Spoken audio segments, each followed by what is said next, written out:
بسم اللہ الرحمن الرحیم۔ السلام علیکم ناظرین، جنات مخلوقات الہیہ میں ایک ایسی مخلوق کا نام ہے جو ذی اجسام بھی ہے، ذی روح بھی، اور انسان کی طرح عقل و شعور رکھنے والے بھی، مگر لوگوں کی نظروں سے مخفی ہیں، اس لیے ان کا نام جن رکھا گیا کہ جن کے لفظی معنی مخفی کے ہیں۔ جنات کی تخلیق کا غالب مادہ آگ ہے، جیسے انسان کی تخلیق کا غالب مادہ منی ہے۔ اس نوع میں بھی انسان کی طرح نر و مادہ یعنی مرد و عورت ہیں، اور انسان ہی کی طرح ان میں توالد و تناسل کا سلسلہ بھی ہے۔ ظاہر ہے کہ قرآن میں جنات کو شیاطین کہا گیا ہے، وہ بھی جنات ہی میں سے شریر لوگوں کا نام ہے۔ جنات اور فرشتوں کا وجود قرآن و سنت کی قطعی دلائل سے ثابت ہے، جس کا انکار کفر ہے۔ قرآن مجید کے اصطلاح میں جن ایک غیر مرئی مخلوق کا نام ہے۔ اس مخلوق کا ذکر قرآن کریم کی 12 سورتوں میں 20 مرتبہ آیا ہے، جبکہ قرآن مجید کے 29ویں پارے میں موجود ایک سورت سورہ جن کے نام سے ہیں۔ یہ مکی سورت ہے جس میں 28 آیات اور 2 رکوع ہیں۔ جنات کو اللہ تعالیٰ نے حضرت آدم علیہ السلام کی تخلیق سے 2000 سال قبل تخلیق فرمایا۔ ارشاد باری تعالیٰ ہے جس کا ترجمہ ہم نے انسان کو کٹکتے ہوئے گارے سے پیدا کیا اور جنوں کو اس سے بھی پہلے بے دھوئیں کی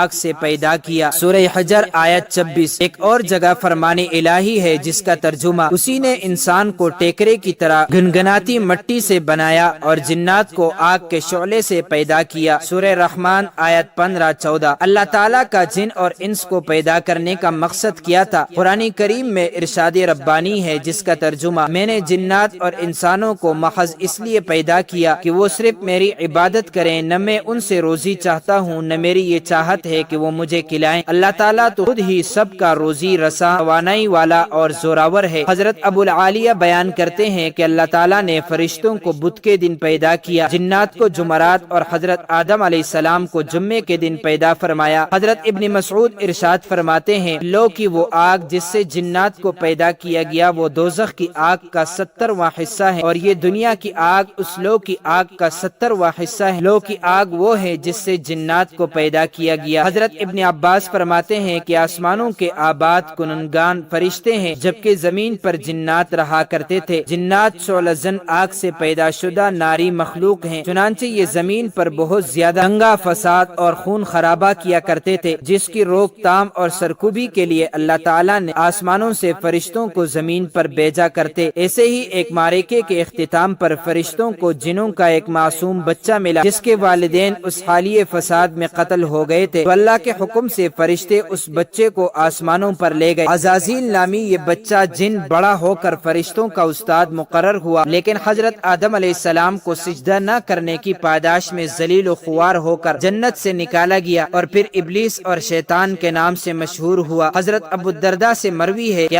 حضرت صلی اللہ علیہ وسلم نے فرمایا کہ اللہ نے جنات کو 3 اقسام پر پیدا فرمایا ہے، ایک قسم میں سام، بچو اور زمین کے کیڑے مکوڑے، ایک قسم فضا میں ہوا کی طرح اڑنے والوں کی ہے، اور ایک قسم وہ ہے جس پر حساب اور عذاب ہوگا۔ بحوالہ کنز العمال۔ حضرت ابن عباس فرماتے ہیں کہ بعض کتے بھی جنات کی ایک ضعیف قسم سے تعلق رکھتے ہیں، چنانچہ اگر کھانے کے دوران کتا آ کر بیٹھ جائے تو اس کے آگے کچھ ڈال دیں یا اسے وہاں سے ہٹا دیں۔ شیطان اکثر کالے کتے کا روپ دار لیتا ہے۔ اسی طرح جنات بھی بہت سی صورتیں بدل سکتے ہیں، مثلا وہ انسان، چوپائے، سام، بچو، اونٹ، بیل، بکری، گھوڑے، خچر، گدھے اور پرندوں وغیرہ کی شکلیں اختیار کر سکتے ہیں۔ بحوالہ مجموع الزوائد۔ سورہ جن کی آیات 11 سے 15 تک کی تفسیر بیان کرتے ہوئے مولانا صلاح الدین فرماتے ہیں کہ جنات بھی متفرق جماعتوں اور مختلف اصناف میں بٹے ہوئے ہیں، یعنی جنات میں بھی مسلمان، کافر، عیسائی، یہودی، مجوسی وغیرہ ہیں، اور بعض کے مطابق ان میں بھی مسلمانوں کی طرح فرقہ بندیاں ہیں۔ جو جنات نبوت محمدیہ صلی اللہ علیہ وسلم پر ایمان لائے وہ مسلمان اور اس کے منکر کافر ہیں۔ اس سے معلوم ہوا کہ انسانوں کی طرح جو جنات کافر ہوں گے وہ جہنم میں، اور جو مسلمان ہوں گے وہ جنت میں جائیں گے۔ نیک اور مسلمان جنات صوم و صلاۃ کے پابند، تہجد گزار، تلاوت کلام پاک کے شوقین ہوتے ہیں، حضرت معاذ بن جبل سے مروی ہے کہ رسول اللہ نے فرمایا تم میں سے جو شخص رات کو نماز ادا کرے تو اسے چاہیے کہ وہ اونچی آواز سے قرات کرے، کیونکہ فرشتے بھی اس کے ساتھ نماز ادا کرتے ہیں، اس کی تلاوت بھی سنتے ہیں، اور مومن جنات جو ہوا میں ہوتے ہیں یا اس کے پڑوسی ہوتے ہیں وہ بھی اس کے ساتھ نماز ادا کرتے ہیں اور اس کی تلاوت سنتے ہیں، اور انسان کا اونچی آواز میں تلاوت کرنا اس کے اپنے گھر اور آس پاس کے گھروں سے شریر جنات اور سرکش شیاطین کو بھگا دیتا ہے۔ حضرت ابن عمران النہار فرماتے ہیں کہ میں ایک دن فجر سے پہلے حضرت حسن بصری کی مجلس میں شرکت کے لیے گیا تو دیکھا کہ مسجد کا دروازہ بند ہے، ایک شخص دعا مانگ رہا ہے اور پوری جماعت اس کی دعا پر آمین کہہ رہی ہے۔ چنانچہ میں باہر بیٹھ گیا حتیٰ کہ مؤذن آیا، اس نے اذان دی، مسجد کا دروازہ کھولا، میں اندر داخل ہوا تو دیکھا کہ وہاں حضرت حسن بصری اکیلے تشریف فرما ہیں، ان کا رخ قبلے کی جانب ہے۔ میں نے عرض کیا کہ میں فجر ہونے سے پہلے آیا تھا، اس وقت آپ دعا کر رہے تھے اور لوگ آمین کہہ رہے تھے، لیکن جب میں اندر آیا تو آپ کے علاوہ کسی کو نہیں دیکھا۔ تو انہوں نے فرمایا یہ اہلی نصیبین کے جنات تھے جو شب جمعہ ختم قرآن میں میرے پاس آتے ہیں، پھر شرکت کے بعد واپس چلے جاتے ہیں۔ تاریخ جنات علامہ سیوطی صفحہ 130۔ سورہ رحمان کی آیت 56 میں حوروں سے متعلق ارشادی باری تعالیٰ ہے کہ نہ تو ان سے کسی انسان نے قربت کی ہوگی اور نہ ہی کسی جن نے۔ اس آیت سے یہ بات واضح ہو گئی کہ جنات بھی ازدواجی تعلق قائم کرتے ہیں۔ حضرت قتادہ بیان کرتے ہیں کہ جنات کی اولاد ویسے ہی پیدا ہوتی ہے جیسے انسانوں کی، لیکن جنات کی افزائشی نسل بہت تیز ہوتی ہے اور ان کی اولاد کثرت سے ہوتی ہے۔ حضرت عبداللہ بن عمر فرماتے ہیں کہ اللہ تعالیٰ نے انسانوں اور جنات کو 10 حصوں میں تقسیم فرمایا ہے، ان میں سے 9 حصے جنات ہیں اور 1 حصہ انسان۔ جب انسان کا ایک بچہ پیدا ہوتا ہے تو جن کے 9 بچے پیدا ہوتے ہیں۔ روایت ہے کہ ایک عورت کے ساتھ بیک وقت ایک شیطان جبکہ ایک مرد کے ساتھ 10 شیاطین لگے رہتے ہیں جو اسے ہر وقت بہکاتے رہتے ہیں۔ یوں ہم سمجھ سکتے ہیں کہ مرد حوض کا پجاری کیسے۔ صحیح بخاری کی حدیث نمبر 5165 میں روایت ہے کہ رسول اللہ نے فرمایا تو انسان ہم بستری سے پہلے دعا نہیں پڑھتا، وہ دعا یہ ہے اے اللہ مجھے شیطان سے دور رکھ اور شیطان کو اس سے دور رکھ جو تو ہمیں عطا کرے۔ شیطان بھی اس کے ہم بستری میں شامل ہوتا ہے۔ یہ بات بہت سی روایات سلفی صالحین کے اقوال اور بہت سے واقعات سے یہ بات بھی ثابت شدہ ہے کہ جنات انسانوں سے ہم بستری کر سکتے ہیں اور انسان کے جن سے بھی اولاد پیدا ہو سکتی ہیں۔ فتاوی محمودیہ، بنوریہ، یوسفیہ اور دارالعلوم زکریہ میں ہے کہ اگر کوئی جن کسی شادی شدہ عورت سے ہم بستری کرے تو اگر عورت کو انزال ہو گیا ہے تو غسل واجب ہوگا، اگر انزال نہیں ہوا تو غسل واجب نہیں ہوگا، اور جنات کے ذریعے حمل واقع ہونا ممکن ہے، لیکن اگر عورت اس بات کا دعویٰ کرے تو اس کی بات نہیں مانی جائے گی، ورنہ دنیا میں فتنہ برپا ہو جائے گا اور ہر گنہگار عورت یعنی زانی عورت کہے گی کہ اس سے جن نے جمع کیا ہے۔ حضرت امام جعفر صادق سے کسی نے پوچھا کہ کیا جنات انسانی جسم پر قابض ہو کر اس سے تعلق قائم کر سکتا ہے؟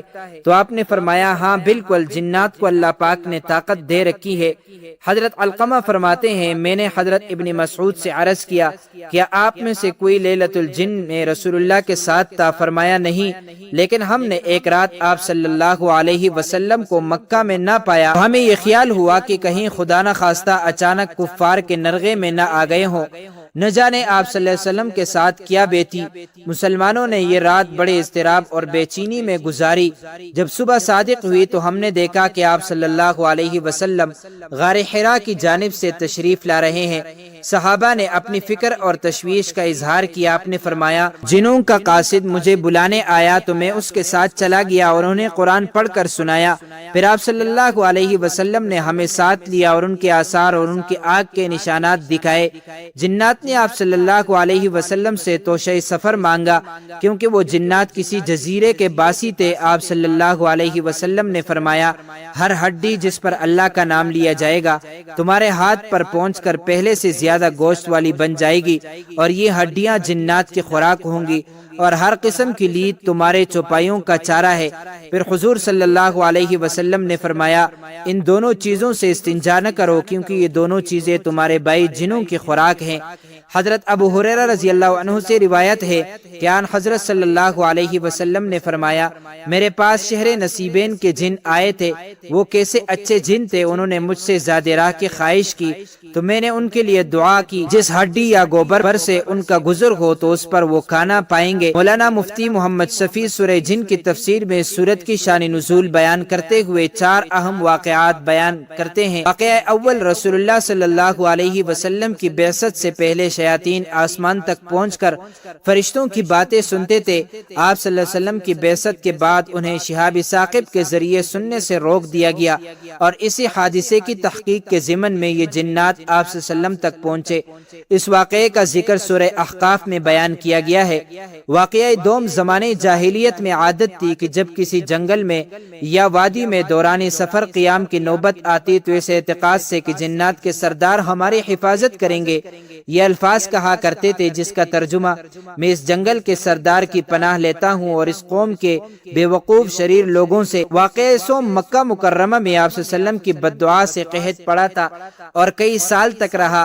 واقعہ چہارم، جب آپ صلی اللہ علیہ وسلم نے دعوت اسلام شروع کی تو کفار مخالفین کا آپ صلی اللہ علیہ وسلم کے خلاف ہجوم اور نرغہ ہوا۔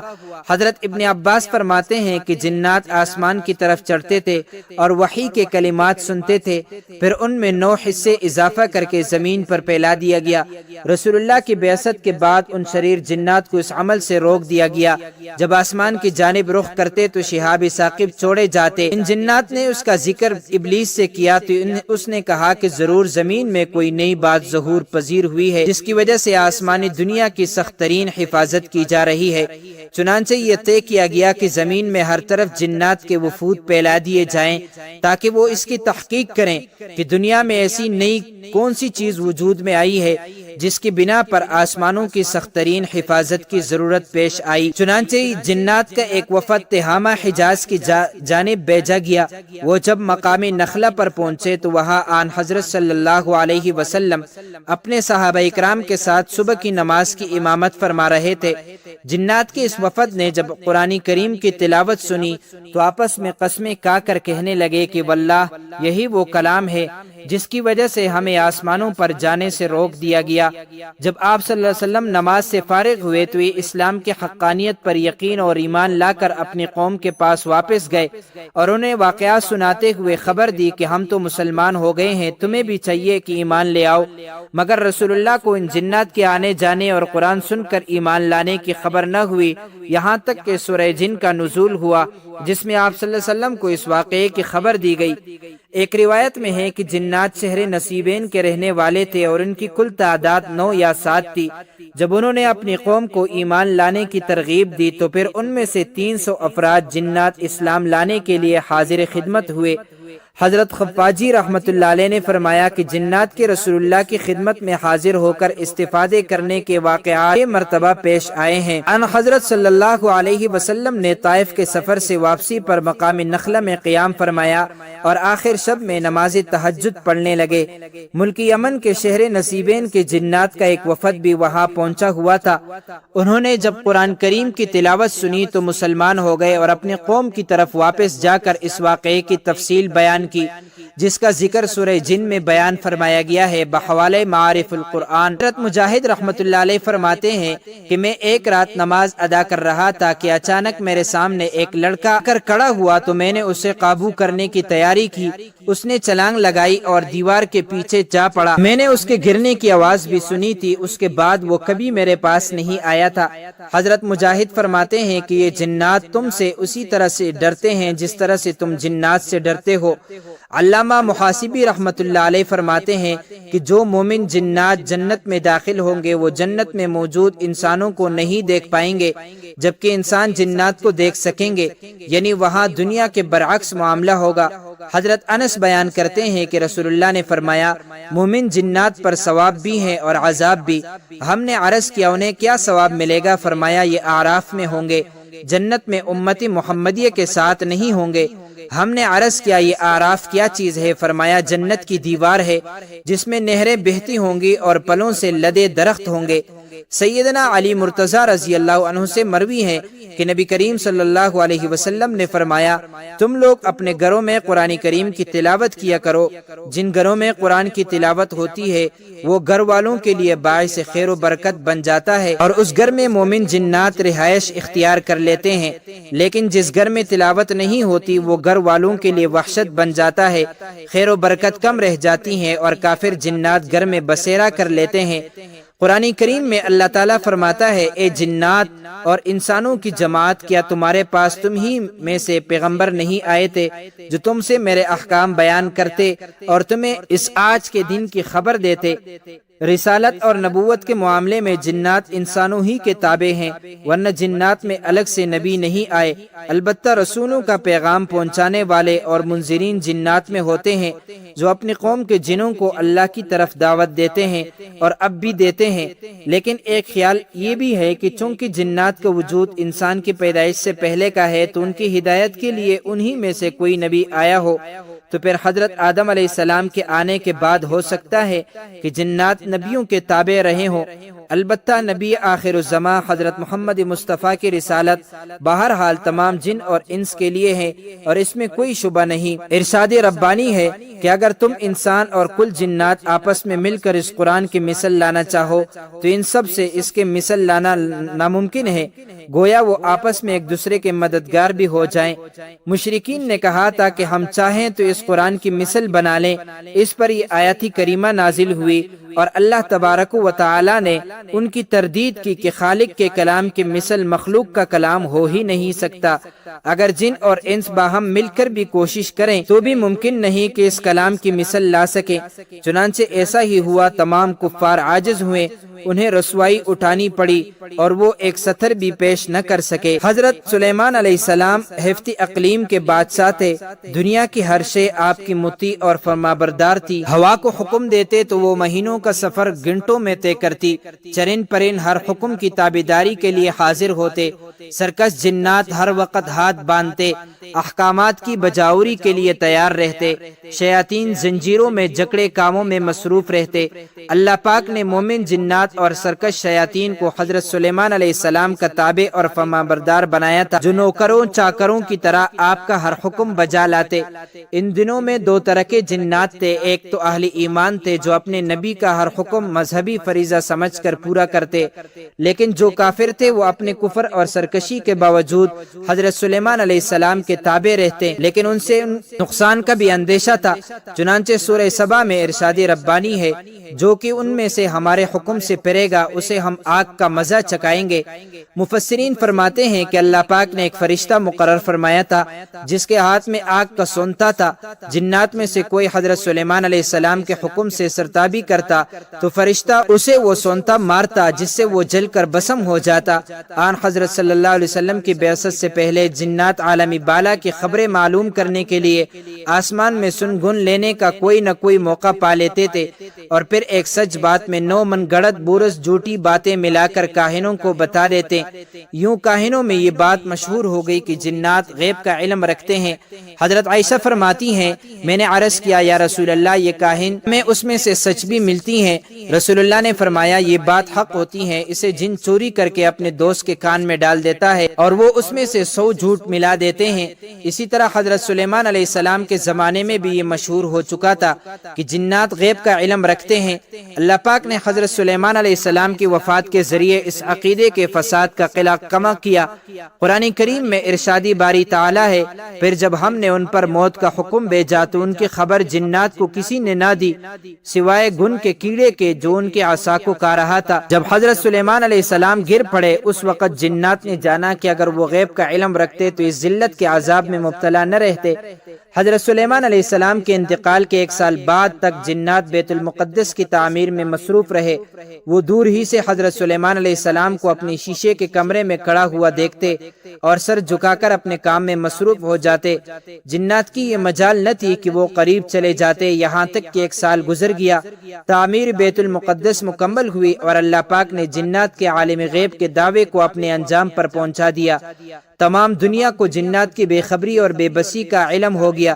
حضرت صفوان بن سلیم فرماتے ہیں کہ جنات انسانوں کے سامان اور کپڑوں کو استعمال کرتے ہیں، پس تم میں سے جو شخص کوئی کپڑا اٹھائے تو یاد رکھو بسم اللہ پڑھ لیا کرو، کیونکہ اللہ کا نام مہر ہے۔ اس طرح سے جنات ان کپڑوں کو استعمال نہیں کریں گے۔ بسم اللہ جنات کے سامنے پردہ ہے۔ حضرت انس سے روایت ہے کہ رسول اللہ نے فرمایا گندے مقامات شیاطین کے رہنے کی جگہ ہیں۔